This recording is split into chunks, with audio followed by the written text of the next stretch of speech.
আসসালামু আলাইকুম। আজকে রান্নার ভিডিও শেয়ার করা হয় নাই তোমাদের সাথে, তাই কি রান্না করেছি ওইটাই দেখিয়ে দিই। আজকে রান্না হয়েছে মুরগির মাংসতে আলুতে। কেন আলু দিতে মানা করেছিল ছেলেটা, কষা কষা খেতে বলছিল, কিন্তু তাও আমি জাস্ট আলু দিয়ে দিয়েছি। কেন, আমাকে রুটি খাওয়ার জন্যেও আবার না হলে ঝামেলা হবে, তার জন্যে রুটিটা যাতে খাওয়া হয়ে যায় তার জন্যে আমি আলুটাও দিয়ে দিচ্ছি।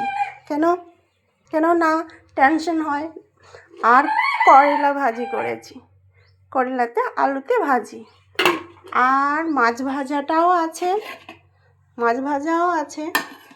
মাছ ভাজা দিয়েই আমরা এইসব দিয়েই আজকে খাওয়া দাওয়া হবে।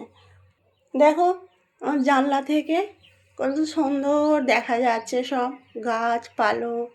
কেন, খুব ভালো লাগে। আমি রান্না করতে করতেও দেখি, কিন্তু যখন বাতাস আসে তখন কিন্তু আমি জানলাটা লাগিয়ে দিই, না হলে গ্যাসটা জ্বলে না যে, তার জন্যে।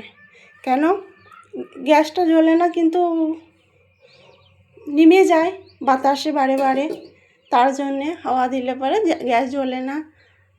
আর আমি এখান থেকেই দাঁড়িয়ে সব দেখি বাইরের নাজারাগুলা, খুব ভালো লাগে আমাকে। আমি এই রান্না তোমাদের সাথে শেয়ার করলাম। আবার দেখা হবে আগের ভিডিওতে। তা করতে খোদা হাফিজ, ভালো থাকুন।